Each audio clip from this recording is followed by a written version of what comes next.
हाँ जी प्यारे विद्यार्थियों, ਤੁਹਾਡਾ ਸਵਾਗਤ ਹੈ ਅੱਜ ਦੇ ਇਸ ਵੀਡੀਓ ਲੈਸਨ ਦੇ ਵਿੱਚ। ਇਹ ਵੀਡੀਓ ਲੈਸਨ ਗ੍ਰਾਮਰ ਨਾਲ ਰਿਲੇਟਡ ਆ ਤੇ ਸਾਰੀਆਂ ਹੀ ਕਲਾਸਿਸ ਲਈ ਹੈ ਬੇਟਾ, ਕਿਉਂਕਿ ਚੇਂਜ ਦਾ ਵੌਇਸ ਜਾਂ ਐਕਟਿਵ ਪੈਸਿਵ ਜਿਨ੍ਹਾਂ ਨੂੰ ਤੁਸੀਂ ਕਹਿੰਦੇ ਹੋ ਉਹ 8th ਕਲਾਸ ਤੋਂ ਸਟਾਰਟ ਹੋ ਜਾਂਦੇ ਨੇ, ਠੀਕ, ਤੇ +2 ਤੱਕ, ਤੇ ਉਸ ਤੋਂ ਬਾਅਦ ਵੀ ਹਰ ਇੱਕ ਕਲਾਸ ਦੇ ਵਿੱਚ ਤੁਹਾਨੂੰ ਚੇਂਜ ਦਾ ਵੌਇਸ ਦੇ ਸਿਰਲੇਖ ਹੇਠ ਮਿਲ ਜਾਂਦੇ ਨੇ। ਸੋ ਅੱਜ ਦੀ ਵੀਡੀਓ ਦਾ ਟੌਪਿਕ ਕੀ ਆ, ਅਸੀਂ ਇਹਦੀ ਬੇਸਿਕਸ ਸਿੱਖਾਂਗੇ, ਠੀਕ, रूल्स देखांगे किहड़े रूल के तहत असी एक्टिव वॉइस नूं passive voice they which change करना हैगा। सो वीडियो च बने रहना नाल ते सारे रूल्स नूं ध्यान नाल सुनना और समझना ते करना नोट डाउन बेटा, ताकि तुसीं भुल्लो ना उस चीज़ नूं। सो करदे हां स्टार्ट। हाँ जी, voice is the form of a verb that shows its connection with the subject. मतलब कि वॉइस आ जिहड़ी वर्ब दी वो फॉर्म आ जिहड़ी शो करदी आ सबजैक्ट दे नाल वर्ब दी की कनैक्शन आ जां की संधि है, ठीक है। So it is of 2 kinds. So voice किन्ने तरह की हुंदी है? 2 तरह की हुंदी है, एक्टिव वॉइस और पैसिव वॉइस। एक्टिव वॉइस किहड़ी हुंदी है? हुण when the verb shows that the subject does something, जदों जिहड़ा वर्ब आ वो ये शो करदा कि सबजैक्ट आ जिहड़ा कुछ काम कर रहा हैगा। मीनस स्ट्रैस किहदे ते हुंदा? सबजैक्ट दे उत्ते हुंदा। It is said to be in the active voice. So उहनूं असीं एक्टिव वॉइस कहने आ जिहदे विच सबजैक्ट मेन हुंदा गा ते दस्सिया जांदा कि सबजैक्ट की कर रहा हैगा। पैसिव वॉइस दे विच की हुंदा गा? Shows that something is done to the subject, कि सबजैक्ट द्वारा कोई काम किया जा रहा, काम ते मेन फोकस हुंदा, जो एक्शन हो रहा वो मेन हुंदा गा, ठीक। तुसीं इहनूं समझण लई एग्जाम्पल देखो, Ram eats an apple. Ram जिहड़ा की है खांदा, की खांदा? एप्पल। सो राम सबजैक्ट आ, ईट्स वर्ब आ एंड एन एप्पल की आ? ऑब्जैक्ट है, ठीक। सो फिर हुण देखो, राम ते स्ट्रैस आ ना इत्थे, राम ईट्स एन एप्पल। ਜਦੋਂ ਅਸੀਂ ਪੈਸਿਵ ਦੇ ਵਿੱਚ ਇਹਨੂੰ ਚੇਂਜ ਕਰ ਦਿੰਦੇ ਹਾਂ, ਐਨ ਐਪਲ ਅੱਗੇ ਆ ਗਿਆ, an apple is eaten by Ram. ਸੇਬ ਰਾਮ ਦੁਆਰਾ ਖਾਧਾ ਗਿਆ। ਸੋ ਇੱਥੇ ਸੇਬ ਤੇ ਸਟ੍ਰੈਸ ਆ, ਮੀਨਸ ਕਿ ਸੇਬ ਇੰਪੋਰਟੈਂਸ ਜ਼ਿਆਦਾ ਲੈ ਰਿਹਾ ਰਾਮ ਦੇ ਨਾਲੋਂ। ਸੋ ਇਹਨੂੰ ਅਸੀਂ ਐਕਟਿਵ ਪੈਸਿਵ ਕਹਿੰਦੇ ਹਾਂ। ਸੋ ਇਹਨੂੰ ਦੇਖੋ ਅੱਗੇ ਹੁਣ। ਹਾਂਜੀ, ਵੌਇਸ 2 ਤਰ੍ਹਾਂ ਦੀ ਆ, ਐਕਟਿਵ ਤੇ ਪੈਸਿਵ। ਅਸੀਂ ਇਹ ਚੀਜ਼ ਸਮਝ ਲਈ ਹੈ, ਠੀਕ। ਹੁਣ ਅੱਗੇ ਦੇਖੋ ਅਸੀਂ ਚੇਂਜ ਕਿੱਦਾਂ ਕਰਨਾ। ਸਾਡੇ ਕੋਲੇ ਐਕਟਿਵ ਵੌਇਸ ਦੇ ਵਿੱਚ ਇੱਕ ਸੈਂਟੈਂਸ ਆ, ਸ਼ੀ ਰਾਈਟਸ ਅ ਲੈਟਰ। ਹੁਣ ਇਹਦੇ ਵਿੱਚ ਤੁਹਾਨੂੰ ਗੋਲੇ ਮਾਰ ਕੇ ਸਮਝਾਇਆ ਗਿਆ ਕਿ ਸੀ ਕੀ ਆ? ਸਬਜੈਕਟ ਆ, ਰਾਈਟਸ ਕੀ ਆ? ਵਰਬ ਆ, ਇਹ ਲੈਟਰ ਕੀ ਆ? ਓਬਜੈਕਟ ਹੈ। ਇਹ ਗੱਲ ਜਦੋਂ ਸਮਝ ਲੱਗ ਗਈ, ਜਦੋਂ ਇਹਨੂੰ ਐਕਟਿਵ ਨੂੰ ਅਸੀਂ ਪੈਸਿਵ ਦੇ ਵਿੱਚ ਚੇਂਜ ਕਰਦੇ ਹਾਂ ਬੇਟਾ, ਇਹ ਜਿਹੜਾ ਓਬਜੈਕਟ ਆ ਇਹ ਅੱਗੇ ਆ ਕੇ ਕੀ ਬਣ ਜਾਂਦਾ? ਸਬਜੈਕਟ, ਠੀਕ। ਸਬਜੈਕਟ ਤੋਂ ਬਾਅਦ ਆ ਜਾਂਦਾ ਹੈਲਪਿੰਗ ਵਰਬ। ਉਹ ਟੈਂਸ ਦੇ ਅਕੋਰਡਿੰਗ ਲੱਗੂਗਾ, ਅੱਗੇ ਜਾ ਕੇ ਆਪਾਂ ਟੈਂਸ ਵਾਲੇ ਚਾਰਟ 'ਚ ਦੇਖਾਂਗੇ ਕਿਹੜੇ ਵਿੱਚ ਕਿਹੜਾ ਹੈਲਪਿੰਗ ਵਰਬ ਲੱਗੂ। ਉਸ ਤੋਂ ਬਾਅਦ ਬੇਟਾ ਇਹ ਵਰਬ ਆ ਜਿਹੜਾ, ਵਰਬ ਦੀ ਲੱਗ ਜਾਂਦੀ ਹੈ 3rd ਫੋਰਮ, ਠੀਕ। ਫਿਰ ਆ ਜਾਂਦਾ ਬੀ ਬਾਏ, ਅਤੇ ਜਿਹੜਾ ਸਬਜੈਕਟ ਆ ਉਹ ਚਲਿਆ ਜਾਂਦਾ ਪਿੱਛੇ ਓਬਜੈਕਟ ਬਣ ਕੇ। ਸੋ ਜਦੋਂ ਅਸੀਂ ਐਕਟਿਵ ਵੌਇਸ ਨੂੰ ਪੈਸਿਵ ਦੇ ਵਿੱਚ ਚੇਂਜ ਕਰਦੇ ਹਾਂ, ਓਬਜੈਕਟ ਆ ਜਿਹੜਾ ਅੱਗੇ ਆ ਜਾਂਦਾ।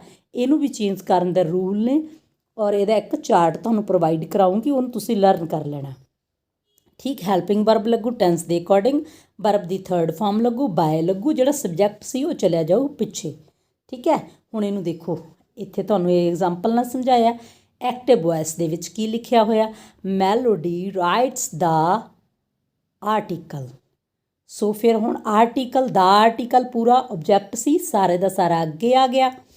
ਫਿਰ ਲੱਗਿਆ ਗਿਆ ਇਜ਼, ਠੀਕ, ਕਿਉਂਕਿ ਰਾਈਟਸ ਲੱਗਿਆ ਹੋਇਆ ਸੀ, ਰਾਈਟਸ ਪ੍ਰੈਜ਼ੈਂਟ ਟੈਂਸ ਦਾ ਲੱਗਦਾ ਐ ਸੀ ਐਸ ਹੈ ਨਾ ਵਰਬ ਦੀ ਫਾਰਮ ਨਾਲ। ਸੋ ਇਜ਼ ਆ ਗਿਆ। ਰਾਈਟ ਦਾ ਤੀਜੀ ਫਾਰਮ ਕੀ ਹੋ ਗਈ? ਰਿਟਨ। ਫਿਰ ਲੱਗ ਗਿਆ ਬਾਏ, ਫਿਰ ਨਾਮ ਆ ਕਿਸੇ ਦਾ, ਮੈਲੋਡੀ ਜਾਂ ਕੁਛ ਵੀ, ਇੱਥੇ ਜਿਹੜਾ ਸਬਜੈਕਟ ਹੋਊਗਾ ਉਹ ਪਿੱਛੇ ਚਲਿਆ ਜਾਊ, ਬਣ ਜਾਊਗਾ ਓਬਜੈਕਟ। ਜੋ ਚੀਜ਼ ਮੈਂ ਤੁਹਾਨੂੰ ਸਮਝਾਈ, ਆਈ ਹੋਪ ਕਿ ਤੁਹਾਨੂੰ ਇਹ ਸਮਝ ਲੱਗ ਗਈ। ਹੁਣ ਚੱਲਦੇ ਹਾਂ ਆਪਾਂ ਅੱਗੇ। ਹਾਂਜੀ, ਇੱਕ ਇਹ ਚਾਰਟ ਵੀ ਤੁਸੀਂ ਧਿਆਨ ਨਾਲ ਦੇਖ ਲਓ, ਐਕਟਿਵ ਪੈਸਿਵ ਦੋਨੋਂ ਸਾਈਡ ਤੇ ਲਿਖੇ ਹੋਏ ਆ ਤੇ ਤੁਹਾਨੂੰ ਸਮਝਣ 'ਚ ਆਸਾਨੀ ਹੋਊ। Tells us what a person or thing does means active voice ਉਹ ਆ ਜਿਹਦੇ ਵਿੱਚ ਕਲੀਅਰਲੀ ਦੱਸਿਆ ਜਾਂਦਾ ਕਿ ਜੇ ਕੋਈ ਪਰਸਨ ਆ ਜਾਂ ਕੋਈ ਚੀਜ਼ ਆ ਉਹ ਕੀ ਕਰ ਰਹੀ ਆ। The subject perform the action on object, ਜਿਹੜਾ ਸਬਜੈਕਟ ਆ ਉਹ ਆਬਜੈਕਟ ਦੇ ਉੱਤੇ ਐਕਸ਼ਨ ਕਰ ਰਿਹਾ।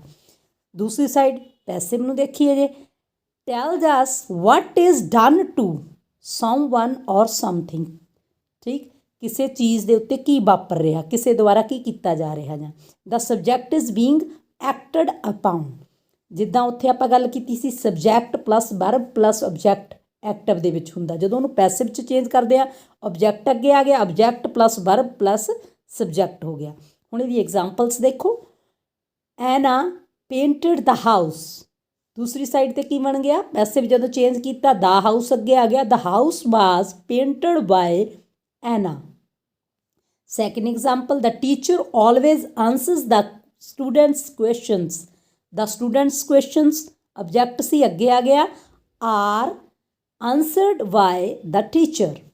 ਨੈਕਸਟ ਹੈ Ali posted the video online, the video was posted online by Ali. ਹੁਣ ਤੁਸੀਂ ਇੱਥੇ ਦੇਖੋ ਦਾ ਵੀਡੀਓ ਅੱਗੇ ਲਿਆਂਦਾ ਸੀ, ਇਕੱਲਾ ਔਨਲਾਈਨ ਛੱਡਤਾ, ਉਹ ਪੋਸਟਡ ਤੋਂ ਬਾਅਦ ਆਇਆ। ਇਹ ਜਦੋਂ ਹੁਣ ਅਸੀਂ ਰੂਲ 'ਚ ਪੜ੍ਹਾਂਗੇ ਉੱਥੇ ਸਮਝ ਆਊ ਤੁਹਾਨੂੰ ਕਿ ਇਹ ਅੱਗੇ ਕਿਉਂ ਨਹੀਂ ਆਇਆ, ਠੀਕ। ਹੁਣ ਅਗਲਾ ਕੁਐਸਚਨ ਆ ਜਿਹੜਾ ਸਾਡੇ ਮਨ ਦੇ ਵਿੱਚ ਰੇਜ਼ ਹੁੰਦਾ ਉਹ ਇਹ ਹੁੰਦਾ ਕਿ ਜਦੋਂ ਸਾਡੇ ਕੋਲ ਐਕਟਿਵ ਵੋਇਸ ਹੈਗੀ ਅਸੀਂ ਉਹਦੇ ਵਿੱਚ ਉਹ ਗੱਲ ਕਹਿ ਸਕਦੇ ਹਾਂ, ਸਾਨੂੰ ਉਹਨੂੰ ਪੈਸਿਵ ਦੇ ਵਿੱਚ ਘੁਮਾ ਕੇ ਗੱਲ ਕਹਿਣ ਦੀ ਕੀ ਜ਼ਰੂਰਤ ਹੈ, ਠੀਕ ਹੈ। ਜਿਹੜੀ ਡੇਲੀ ਲਾਈਫ ਦੇ ਵਿੱਚ ਦੋਨੋਂ ਹੀ ਤਰ੍ਹਾਂ ਦੇ ਜਿਹੜੇ ਸੈਂਟੈਂਸਿਸ ਨੇ ਅਸੀਂ ਯੂਜ਼ ਕਰਦੇ ਹਾਂ। ਪੈਸਿਵ ਵੋਇਸ ਕਿੱਥੇ ਯੂਜ਼ ਕੀਤੀ ਜਾਂਦੀ ਹੈ, ਦੇਖੋ we use passive when we are most interested in the action than the person who does it. ਕਹਿੰਦੇ ਜਦੋਂ ਅਸੀਂ ਐਕਸ਼ਨ ਦੇ ਵਿੱਚ ਜ਼ਿਆਦਾ ਇੰਟਰਸਟਡ ਹੁੰਦੇ ਆ ਉਸ ਨਾਲੋਂ ਕਿ ਉਹ ਕਿਹਨੇ ਕੀਤਾ ਉਹ ਸਾਨੂੰ ਮੈਟਰ ਨਹੀਂ ਕਰਦਾ ਕਿਹਨੇ ਕੀਤਾ ਸੀ, ਜਿਹੜਾ ਐਕਸ਼ਨ ਹੋ ਰਿਹਾ ਜਾਂ ਜਿਹੜਾ ਕੰਮ ਹੋ ਰਿਹਾ ਉਹਦੇ ਵਿੱਚ ਜ਼ਿਆਦਾ ਇੰਟਰਸਟਡ ਆ ਤਾਂ ਅਸੀਂ ਪੈਸਿਵ ਫਾਰਮ ਯੂਜ਼ ਕਰਦੇ ਹਾਂ, ਠੀਕ ਹੈ। Or when we don't know the active subject, ਜਦੋਂ ਅਸੀਂ ਸਬਜੈਕਟ ਨੂੰ ਜਾਣਦੇ ਹੀ ਨਹੀਂ, ਠੀਕ। ਸੋ ਨੈਕਸਟ ਹੈ ਵੀ ਜਨਰਲੀ ਯੂਜ਼ ਪੈਸਿਵ ਵੋਇਸ ਇਨ ਡਿਸਕ੍ਰਿਪਟਿਵ ਟੈਕਸਟ ਲਾਈਕ ਫਾਰਮਲ ਰਿਪੋਰਟਸ, ਜਦੋਂ ਅਸੀਂ ਫਾਰਮਲ ਰਿਪੋਰਟਸ ਲਿਖਦੇ ਹਾਂ ਉਦੋਂ ਵੀ ਅਸੀਂ ਪੈਸਿਵ ਵੋਇਸ ਦਾ ਯੂਜ਼ ਕਰਦੇ ਹਾਂ। ਡਿਸਕ੍ਰਿਪਸ਼ਨ ਆਫ ਸਮ ਪ੍ਰੋਸੈਸ, ਕੋਈ ਪ੍ਰੋਸੈਸ ਹੋ ਰਿਹਾ ਅਸੀਂ ਉਹਨੂੰ ਡਿਸਕ੍ਰਾਈਬ ਕਰਨਾ ਤਦ ਵੀ ਅਸੀਂ ਪੈਸਿਵ ਵੋਇਸ ਯੂਜ਼ ਕਰਦੇ ਹਾਂ। ਅਕੈਡਮਿਕ ਰਾਈਟਿੰਗ ਦੇ ਵਿੱਚ like reporting of scientific experiments, ਉਦੋਂ ਵੀ ਅਸੀਂ ਪੈਸਿਵ ਵੋਇਸ ਦੇ ਵਿੱਚ ਉਹਨਾਂ ਨੂੰ ਲਿਖਦੇ ਹਾਂ। ਆਓ ਅੱਗੇ ਸਮਝੀਏ ਅਸੀਂ ਕਿ ਸਾਨੂੰ ਜ਼ਰੂਰਤ ਕੀ ਆ ਐਕਟਿਵ ਨੂੰ ਪੈਸਿਵ ਦੇ ਵਿੱਚ ਚੇਂਜ ਕਰਨ ਦੀ। Need for changing from active to passive voice. Okay, passive voice is generally used in the following cases, ਠੀਕ। Number 1, where the subject is obvious, for example the letters were delivered. Letter ਨੇ ਕੌਣ deliver ਕਰਦਾ ਸਾਨੂੰ ਪਤਾ ਹੀ ਹੈ, postman, by the postman. So ਇੱਥੇ ਲਿਖਣ ਦੀ ਜ਼ਰੂਰਤ ਨਹੀਂ ਹੈ, ਪੈਨ ਲੈ ਲਈਏ ਆਪਾਂ। ਓਕੇ, ਹੁਣ ਇੱਥੇ ਆ ਗਿਆ ਦ letters were delivered bye the postman. Already ਸਾਨੂੰ ਪਤਾ ਹੀ ਪੋਸਟਮੈਨ ਦੇ ਦੁਆਰਾ ਹੀ ਲੈਟਰ ਨੇ ਜਿਹੜੇ ਉਹ ਡਿਲੀਵਰ ਕੀਤੇ ਜਾਂਦੇ ਆ। ਮਾਈ ਟੂਥ ਵਾਜ਼ ਐਕਸਟ੍ਰੈਕਟਡ ਦਿਸ ਮੋਰਨਿੰਗ ਓਨਲੀ, ਸਾਨੂੰ ਪਤਾ ਹੁਣ ਦੰਦਾਂ ਦਾ ਕੰਮ ਦੰਦਾਂ ਵਾਲਾ ਬੰਦਾ ਹੀ ਕਰੂਗਾ, ਡੈਂਟਿਸਟ ਹੀ ਕਰੂ। ਸੋ ਉੱਥੇ ਵੀ ਸਾਨੂੰ ਓਬਵੀਅਸ ਆ ਜਿਹੜਾ ਸਬਜੈਕਟ ਆ ਸਾਨੂੰ ਪਤਾ ਹੀ ਹੈ, ਇਸ ਲਈ ਉਹਨੂੰ ਲਿਖਣ ਦੀ ਜ਼ਰੂਰਤ ਨਹੀਂ। ਸੋ ਉਸ ਲਈ ਰੈਪੀਟੀਸ਼ਨ ਤੋਂ ਬਚਣ ਲਈ ਅਸੀਂ ਉਹਨੂੰ ਪੈਸਿਵ ਫਾਰਮ ਦੇ ਵਿੱਚ ਲਿਖਦੇ ਹਾਂ ਬੇਟਾ। ਨੈਕਸਟ ਉਹ ਤਾਂ ਸਮਝ ਲੱਗ ਗਈ, ਉੱਪਰ ਸਮਝਾਤਾ। ਹੁਣ ਨੈਕਸਟ ਕੀ ਆ ਪੁਆਇੰਟ ਸਾਡਾ, where the subject is not known, for example ਜਿੱਥੇ ਸਬਜੈਕਟ ਦਾ ਸਾਨੂੰ ਪਤਾ ਹੀ ਨਹੀਂ ਹੈਗਾ ਉੱਥੇ ਸਾਨੂੰ ਉਹਨੂੰ ਐਕਟਿਵ ਫਾਰਮ ਦੇ ਵਿੱਚ ਲਿਖਣ ਦੀ ਕੀ ਜ਼ਰੂਰਤ ਆ, ਅਸੀਂ ਉਹਨੂੰ ਪੈਸਿਵ ਫਾਰਮ ਦੇ ਵਿੱਚ ਲਿਖਾਂਗੇ। ਮਾਈ ਪੈਨ ਵਾਜ਼ ਸਟੋਲਨ, ਮੇਰਾ ਪੈਨ ਗੁਆਚ ਗਿਆ ਜਾਂ ਮੇਰਾ ਪੈਨ ਚੋਰੀ ਹੋ ਗਿਆ। ਬਾਏ ਸਮਵਨ, ਕਿਸੇ ਨੇ ਚੋਰੀ ਕਰ ਲਿਆ, ਮੈਨੂੰ ਨਹੀਂ ਪਤਾ ਕਿਸੇ ਨੇ ਕੀਤਾ। ਸੋ ਫਿਰ ਉੱਥੇ ਆਪਾਂ ਮੈਂਸ਼ਨ ਹੀ ਨਹੀਂ ਕਰ ਸਕਦੇ, ਇਹਨੂੰ ਪੈਸਿਵ ਫਾਰਮ ਦੇ ਵਿੱਚ ਲਿਖ ਰਹੇ ਹਾਂ। ਦ ਵਿੰਡੋ ਪੇਨ ਵਾਜ਼ ਬ੍ਰੋਕਨ ਬਾਏ ਸਮਵਨ, ਕਿਸੇ ਨੇ ਤੋੜਤਾ, ਉਹ ਵੀ ਸਾਨੂੰ ਪਤਾ ਨਹੀਂ। ਸੋ ਅਜਿਹੇ ਹਾਲਾਤਾਂ ਦੇ ਵਿੱਚ ਜਿੱਥੇ ਸਾਨੂੰ ਨਹੀਂ ਪਤਾ ਕਿ ਜਿਹੜਾ ਸਬਜੈਕਟ ਆ ਕੌਣ ਆ, ਉੱਥੇ ਅਸੀਂ ਪੈਸਿਵ ਜਿਹੜੀ ਫਾਰਮ ਆ ਉਹ ਯੂਜ਼ ਕਰਦੇ ਹਾਂ ਬੇਟਾ। ਸੋ ਥਰਡ ਰੂਲ ਆ, where the identity of the subject is not meant to be revealed, ਜਿੱਥੇ ਕਹਿੰਦੇ ਸਬਜੈਕਟ ਦੀ ਜਿਹੜੀ ਆਇਡੈਂਟੀਟੀ ਆ ਉਹ ਸਾਨੂੰ ਰਿਵੀਲ ਕਰਨ ਦੀ ਦੱਸਣ ਦੀ ਲੋੜ ਹੀ ਨਹੀਂ, ਉੱਥੇ ਵੀ ਪੈਸਿਵ ਫਾਰਮ ਯੂਜ਼ ਹੁੰਦੀ ਆ। Ratna was dismissed from his job, Ratna ਨੂੰ ਉਹਦੀ ਜੋਬ ਤੋਂ ਕੱਢਤਾ, ਪਤਾ ਹੀ ਆ ਬੌਸ ਨੇ ਕੱਢਿਆ ਹੋਣਾ ਜਾਂ ਮੈਨੇਜਿੰਗ ਕਮੇਟੀ ਨੇ ਕੱਢਿਆ ਹੋਣਾ, ਸੋ ਉੱਥੇ ਸਾਨੂੰ ਉਹਨੂੰ ਮੈਂਸ਼ਨ ਕਰਨ ਦੀ ਜ਼ਰੂਰਤ ਨਹੀਂ। ਰਾਜਨ ਵਾਜ਼ ਕਿਲਡ, ਰਾਜਨ ਮਾਰਿਆ ਗਿਆ ਜਾਂ ਮਾਰ ਦਿੱਤਾ ਗਿਆ ਸੀ, ਸੋ ਕਿਹਨੇ ਮਾਰਿਆ ਪਤਾ ਹੀ ਆ, ਕਿਸੇ ਨੇ ਮਾਰਿਆ ਹੈ ਨਾ, ਸੋ ਫਿਰ ਉੱਥੇ ਉਹਦਾ ਵੀ ਜ਼ਿਕਰ ਕਰਨ ਦੀ ਜ਼ਰੂਰਤ ਨਹੀਂ।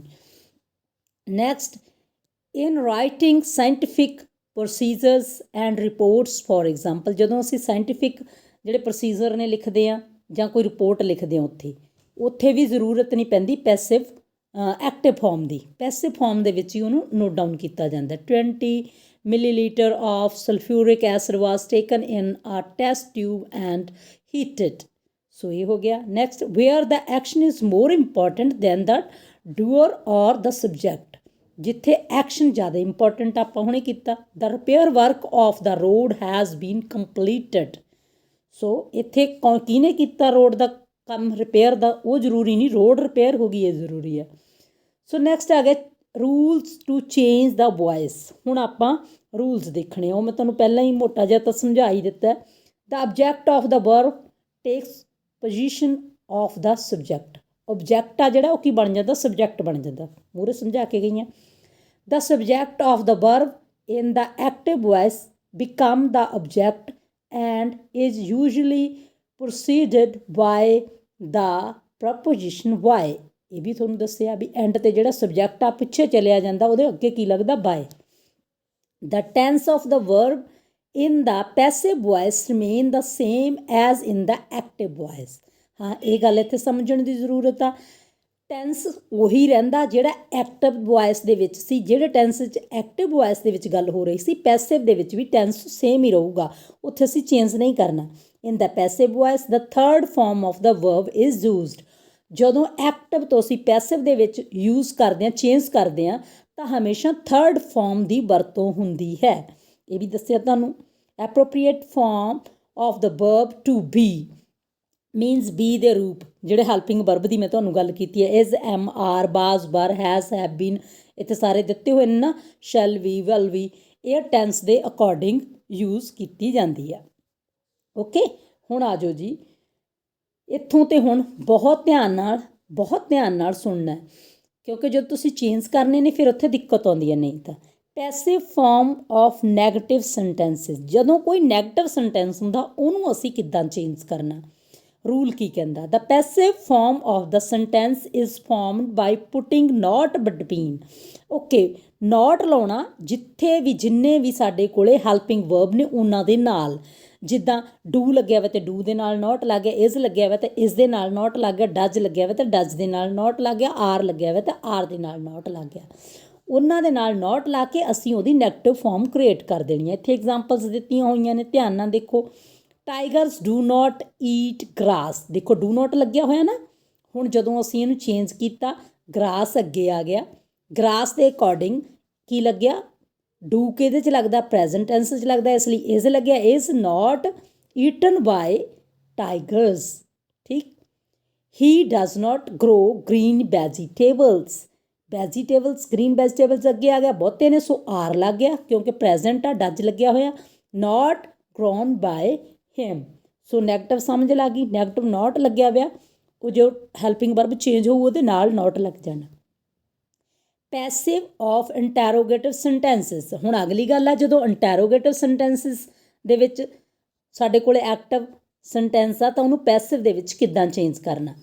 ਰੂਲ ਕੀ ਆ, if the question begins with do, does, did, ਠੀਕ ਹੈ, passive form will be is, am, are, was, were, okay. ਜਦੋਂ do, does, did ਲੱਗਿਆ ਹੋਇਆ, ਠੀਕ, ਤਾਂ ਜਦੋਂ ਉਹਨੂੰ ਪੈਸਿਵ ਫਾਰਮ ਦੇ ਵਿੱਚ ਅਸੀਂ ਬਣਾਉਣਾ, ਉੱਪਰ ਵੀ ਤੁਹਾਨੂੰ ਦੱਸਿਆ ਸੀ is, am, are ਲੱਗ ਗਿਆ, ਜੇ ਟੈਂਸ ਦੇ ਅਕੋਰਡਿੰਗ did ਲੱਗਿਆ ਹੋਇਆ ਤਾਂ was, were ਲੱਗ ਜੂਗਾ, ਠੀਕ ਆ, ਸਟਾਰਟਿੰਗ ਦੇ ਵਿੱਚ ਉਹ ਆ ਜੂ। ਇੱਥੋਂ ਐਗਜ਼ਾਮਪਲ 'ਚ ਸਮਝੋ, do many people watch this serial, sign of interrogation, ਹੁਣ ਡੂ ਲੱਗਿਆ ਹੋਇਆ, ਡੂ ਪ੍ਰੈਜ਼ੈਂਟ 'ਚ ਲੱਗਦਾ, ਸੋ ਦਿਸ ਦੇ ਨਾਲ ਕੀ ਲੱਗ ਜੂ, is this serial watched, third form, by many people, ਪਿੱਛੇ ਚਲਿਆ ਗਿਆ, ਇੰਟੈਰੋਗੇਟਿਵ ਸੀ ਤੇ ਇੰਟੈਰੋਗੇਟਿਵ ਹੀ ਰਹੂਗਾ।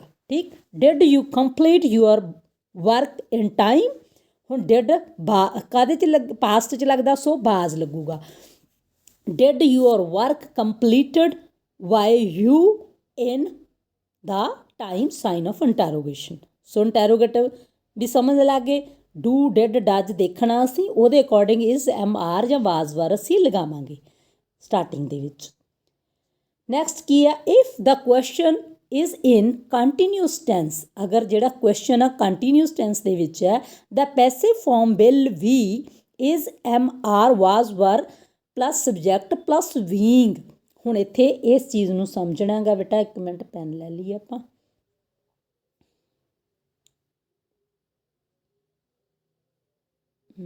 ਪੈਨ, ਓਕੇ, ਦੇਖੋ ਇੱਥੇ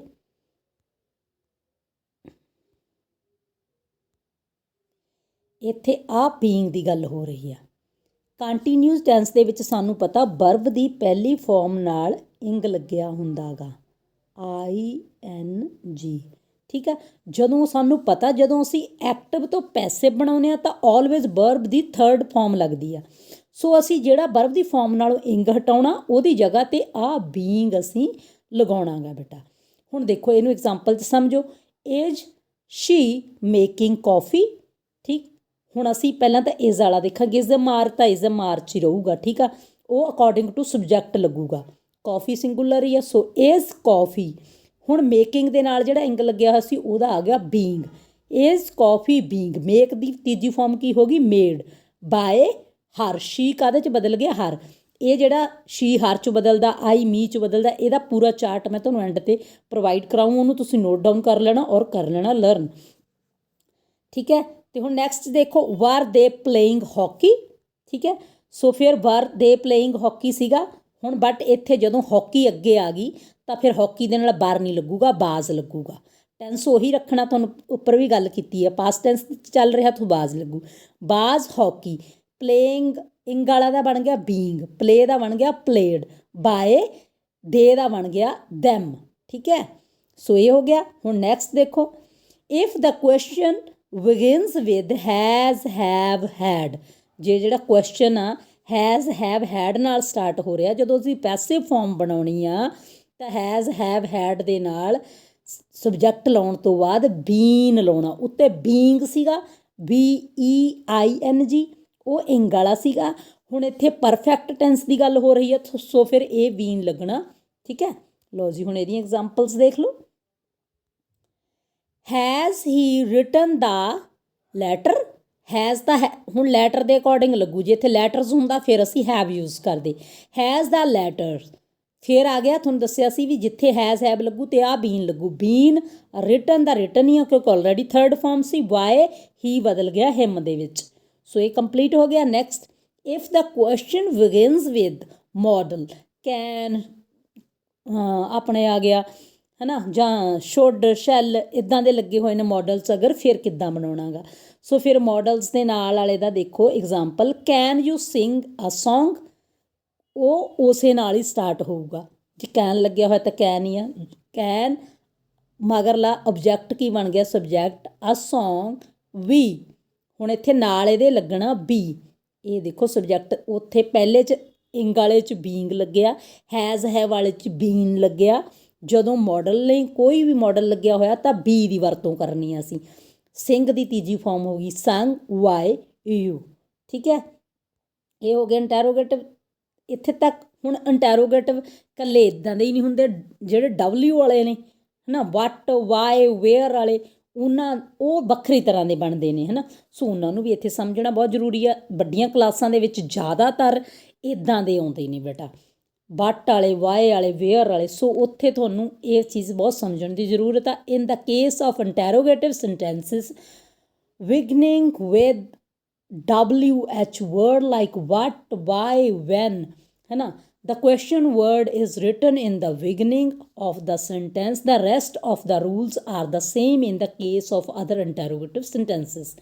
ਉਹ ਕਹਿੰਦੇ ਜੇ ਇਹਨਾਂ ਨਾਲ ਸਟਾਰਟ ਹੋ ਰਹੇ ਨੇ ਤਾਂ ਤੁਸੀਂ ਸਟਾਰਟਿੰਗ ਦੇ ਵਿੱਚ ਉਹੀ ਅੱਖਰ ਰੱਖਣਾ। ਵਟ ਆ ਤਾਂ ਵਟ ਰਹੂ, ਵਾਏ ਆ ਤਾਂ ਵਾਏ ਰਹੂ। ਬਾਕੀ ਜਿਹੜੇ ਰੂਲਸ ਨੇ ਜਿਹੜੇ ਇੰਟੈਰੋਗੇਟਿਵ ਵਾਲੇ ਅਸੀਂ ਉੱਤੇ ਪੜ੍ਹ ਕੇ ਗਏ ਆ ਉਹੀ ਲਾਗੂ ਹੋਣਗੇ। ਹੁਣ ਐਗਜ਼ਾਮਪਲਸ ਦੇਖੋ, ਬਾਏ ਡਿਡ ਯੂ ਕੱਟ ਡਾਊਨ ਦਾ ਟਰੀ, ਠੀਕ ਹੈ। ਸੋ ਹੁਣ ਇੱਥੇ ਬਾਏ ਦਾ ਤਾਂ ਵਾਏ ਹੀ ਆ ਗਿਆ, ਡਿਡ ਲੱਗਿਆ ਹੋਇਆ ਸੀ, ਸਾਨੂੰ ਦੱਸਿਆ ਪਾਸਟ ਟੈਂਸ 'ਚ ਹੁੰਦਾ ਡਿਡ, ਸੋ ਬਾਜ਼ ਲਾਤਾ ਅਸੀਂ, ਠੀਕ। ਦਾ ਟਰੀ ਹੁਣ ਅੱਗੇ ਆ ਗਿਆ, ਕੱਟ ਦਾ ਕੱਟ ਹੀ ਆਊਗਾ, ਕੱਟ ਡਾਊਨ ਬਾਏ ਯੂ। ਹੁਣ ਇੱਥੇ ਤੁਹਾਨੂੰ ਯਾਦ ਰੱਖਣ ਦੀ ਜਾਂ ਸਮਝਣ ਦੀ ਜ਼ਰੂਰਤ ਇਹ ਹੈ, ਜਦੋਂ ਇਹ ਬਟ ਵੇਅਰ ਵਾਲੇ ਆਉਣਗੇ ਤਾਂ ਹੈਲਪਿੰਗ ਵਰਬ ਇਹਦੇ ਨਾਲ ਪਹਿਲਾਂ ਹੀ ਆ ਜਾਂਦਾ, ਠੀਕ। ਸਬਜੈਕਟ ਓਬਜੈਕਟ ਜਿਹੜਾ ਸਬਜੈਕਟ ਬਣ ਕੇ ਆਇਆ ਉਹ ਬਾਅਦ 'ਚ ਆਉਂਦਾ। Where do you keep the books, where ਦਾ ਵੇਅਰ ਆ ਗਿਆ। ਦੇਖੋ ਨਾ, ਪਹਿਲੇ ਤਾਂ ਰੂਲ ਦੇ ਮੁਤਾਬਕ ਤਾਂ ਜਿਵੇਂ ਆਪਾਂ ਪਹਿਲਾਂ ਕਰਿਆ ਦਾ ਬੁੱਕਸ ਪਹਿਲਾਂ ਆਉਣਾ ਸੀ, ਮੈਂ ਤੁਹਾਨੂੰ ਕਿਹਾ, ਪਰ ਇਹਨਾਂ ਦੇ ਨਾਲ ਹੈਲਪਿੰਗ ਵਰਬ ਪਹਿਲਾਂ ਆਉਂਦਾ। ਵੇਅਰ ਬੁੱਕਸ ਬਹੁਤੀਆਂ ਨੇ ਸੋ ਆਰ ਲੱਗ ਗਿਆ, ਕਿਉਂਕਿ ਡੂ ਪ੍ਰੈਜ਼ੈਂਟ 'ਚ ਹੁੰਦਾ, ਪ੍ਰੈਜ਼ੈਂਟ 'ਚ ਐਮ ਆਰ ਲੱਗਦੇ ਹੁੰਦੇ ਨੇ, ਸੋ ਆਰ ਲੱਗ ਗਿਆ। ਦਾ ਬੁੱਕਸ, ਕੀਪ ਦਾ ਤੀਜੀ ਫਾਰਮ ਹੋ ਗਈ ਕੈਪਟ ਵਾਏ ਯੂ, ਅਤੇ ਸਾਈਨ ਆਫ ਇੰਟੈਰੋਗੇਸ਼ਨ ਉੱਪਰ ਸੀ, ਸੋ ਇੰਟੈਰੋਗੇਸ਼ਨ ਸਾਈਨ ਦਾ ਨੀਚੇ ਵੀ ਤੁਸੀਂ ਜ਼ਰੂਰ ਇਸਤੇਮਾਲ ਕਰਨਾ ਹੈ। ਨੈਕਸਟ ਆ ਗਿਆ, in the case of question beginning with who, ਇਹ ਇਹਨਾਂ ਤੋਂ ਥੋੜ੍ਹਾ ਡਿਫਰੈਂਟ ਆ, ਹੈ, ਠੀਕ ਆ, ਡਬਲਿਊ ਵਾਲਾ ਹੀ ਆ।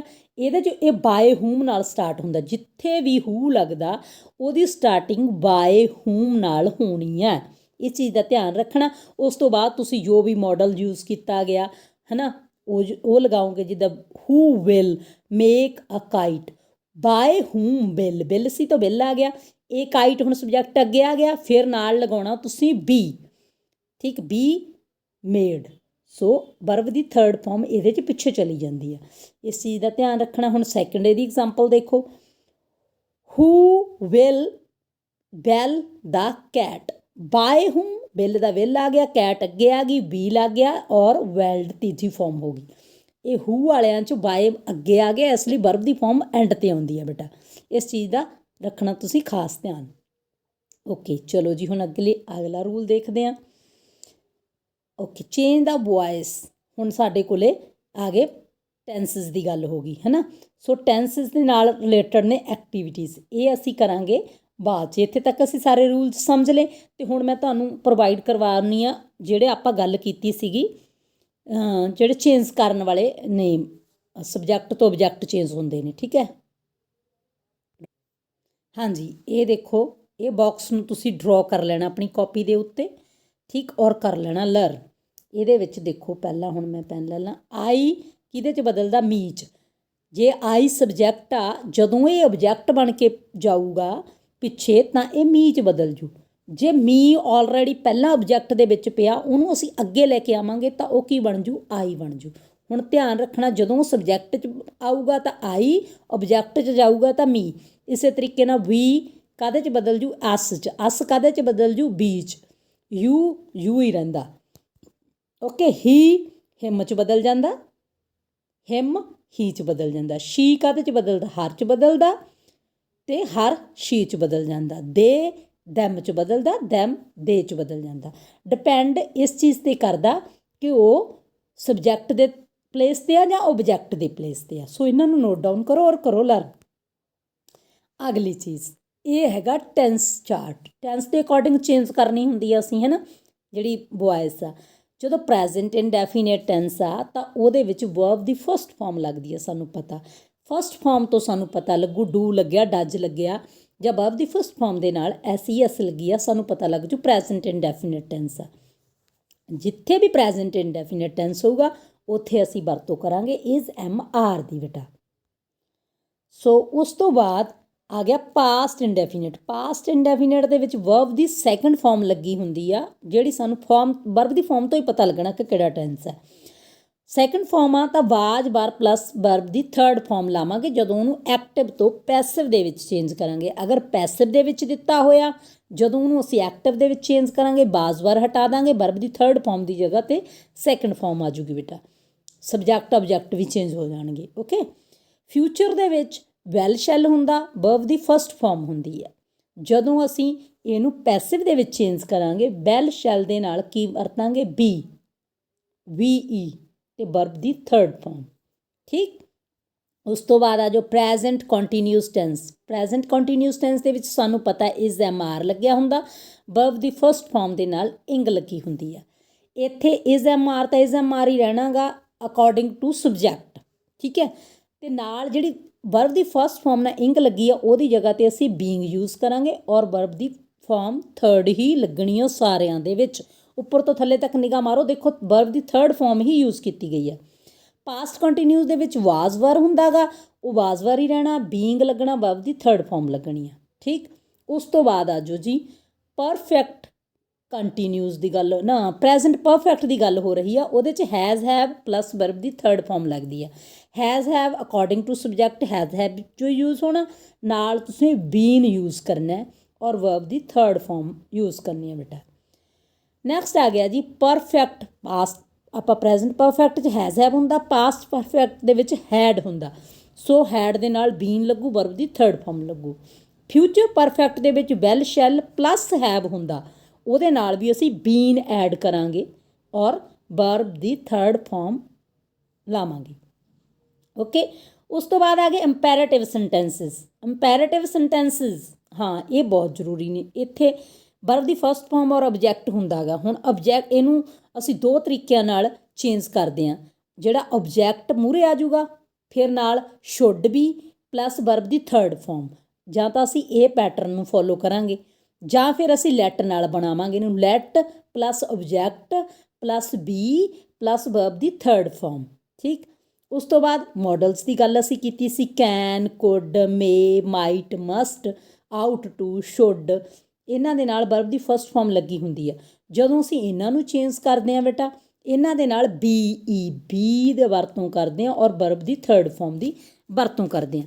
ਇਹ ਤੁਹਾਨੂੰ ਇੱਥੇ ਜ਼ਿਆਦਾ ਧਿਆਨ ਨਾਲ ਦੇਖਣ ਦੀ ਲੋੜ ਆ ਕਿ ਇੰਪੈਰੇਟਿਵ ਸੈਂਟੈਂਸਿਸ ਵਾਲੇ ਥੋੜ੍ਹੇ ਟਫ ਹੁੰਦੇ ਨੇ ਜਾਂ ਫਿਰ ਜਿਹੜੇ ਇੰਟੈਰੋਗੇਟਿਵ ਵਾਲੇ ਹੁੰਦੇ ਨੇ। ਬਾਕੀ ਤਾਂ ਜਦੋਂ ਸਿੰਪਲ ਅਸੀਂ ਚੇਂਜ ਕਰਦੇ ਹਾਂ ਉਹ ਈਜ਼ੀਲੀ ਚੇਂਜ ਕਰ ਸਕਦੇ ਹਾਂ ਅਸੀਂ, ਉਹਦੇ 'ਚ ਕੋਈ ਦਿੱਕਤ ਨਹੀਂ ਆਉਂਦੀ ਹੈ ਨਾ ਸਾਨੂੰ।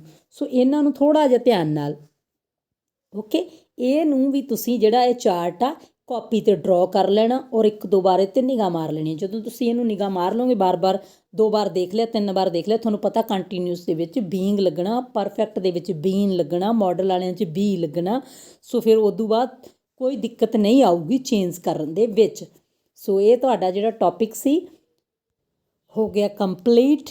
ਮੈਨੂੰ ਉਮੀਦ ਆ ਕਿ ਇਹ ਵੀਡੀਓ ਤੁਹਾਡੇ ਲਈ ਬਹੁਤ ਹੈਲਪਫੁਲ ਹੋਈ ਹੋਵੇਗੀ ਔਰ ਤੁਹਾਨੂੰ ਚੰਗੇ ਤਰੀਕੇ ਨਾਲ ਐਕਟ ਪੈਸਿਵ ਆ ਜਿਹੜੇ ਚੇਂਜ ਕਰਨੇ ਸਮਝ ਆ ਗਏ ਹੋਣਗੇ। ਹੁਣ ਅੱਗੇ ਆਪਾਂ ਟੈਂਸ ਵਾਈਜ਼ ਅਗਲੀ ਵੀਡੀਓਜ਼ ਦੇ ਵਿੱਚ ਕਰਾਂਗੇ ਅਤੇ ਨਾਲ ਰਿਲੇਟਡ ਉਹਨਾਂ ਦੇ ਐਕਟੀਵਿਟੀਜ਼ ਵੀ ਸੋਲਵ ਕਰਾਂਗੇ ਤਾਂ ਕਿ ਹੋਰ ਚੰਗੀ ਤਰੀਕੇ ਨਾਲ ਇਹ ਟੌਪਿਕ ਆ ਤੁਹਾਨੂੰ ਕਲੀਅਰ ਹੋ ਜਾਵੇ। ਇਹ ਮੈਂ ਤੁਹਾਨੂੰ ਬੇਸਿਕ ਸਮਝਾਇਆ ਸੀ, ਸਾਰੀ ਕਲਾਸਿਸ ਲਈ ਨੇ, ਤਾਂ ਕਿ ਜਿਹੜੀਆਂ ਮੇਨ ਗੱਲਾਂ ਨੇ ਉਹ ਸਾਰੀਆਂ ਇੱਕ 'ਚ ਇਕੱਠੀਆਂ ਹੋ ਜਾਣ। ਅਗਰ ਮੈਂ ਐਕਟੀਵਿਟੀਜ਼ ਸ਼ਾਮਲ ਕਰਦੀ ਤਾਂ ਫਿਰ ਥੋੜ੍ਹਾ ਹੋਰ ਲੌਂਗ ਹੋ ਜਾਣਾ ਸੀ ਵੀਡੀਓ ਨੇ, ਇਸ ਲਈ ਇੱਥੇ ਤੱਕ ਹੀ।